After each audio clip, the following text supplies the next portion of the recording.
Hello നമസ്കാരം. ഏറ്റവും പുതിയൊരു വീഡിയോയിലേക്ക് സ്വാഗതം. സാമൂഹികക്ഷേമ പെൻഷനുമായി ബന്ധപ്പെട്ട കുറച്ച് പുതിയ അപ്ഡേറ്റ്സുകളുണ്ട്. അതാണ് നമ്മൾ ഈ വീഡിയോയിൽ ഡിസ്കസ് ചെയ്യുന്നത്. അതിനു മുമ്പായിട്ട് ഈ ഒരു ചാനൽ ആദ്യമായിട്ടാണ് കാണുന്നതെങ്കിൽ സബ്സ്ക്രൈബ് ചെയ്യുക, സപ്പോർട്ട് ചെയ്യുക. സാമൂഹിക സുരക്ഷാ ക്ഷേമനിധി പെൻഷനുകൾ ഉപഭോക്താക്കൾക്കായിട്ട് മാർച്ച് മാസത്തിൽ ഒരു ഗഡു പെൻഷൻ കൂടി അനുവദിച്ചിരിക്കുകയാണ്.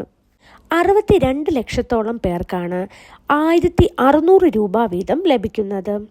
ഈ മാർച്ച് 27-ാം തീയതി മുതൽ ഉപഭോക്താക്കൾക്ക് ക്ഷേമ പെൻഷൻ ലഭിച്ചു തുടങ്ങും. 26 ലക്ഷത്തിലേറെ പേർക്ക് ബാങ്ക് അക്കൗണ്ടുകളിലായിരിക്കും തുക എത്തുക.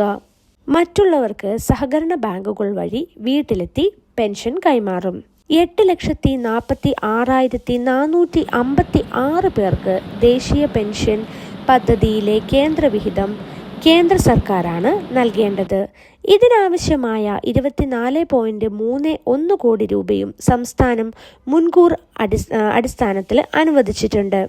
ഈ ഒരു വിഹിതം കേന്ദ്ര സർക്കാരിൻ്റെ PFMS സംവിധാനം വഴിയാണ് ഉപഭോക്താക്കളുടെ ബാങ്ക് അക്കൗണ്ടിലേക്ക് ക്രെഡിറ്റ് ചെയ്യുന്നത്. അപ്പോൾ ഇതേപോലുള്ള ഇൻഫോർമേറ്റീവ് ആയിട്ടുള്ള വീഡിയോസിന് വേണ്ടി ഈ ഒരു ചാനൽ സബ്സ്ക്രൈബ് ചെയ്യുക, സപ്പോർട്ട് ചെയ്യുക. എന്തെങ്കിലും ഡൗട്ട്സോ കാര്യങ്ങളോ ഉണ്ടെങ്കിൽ കമൻറ്റ്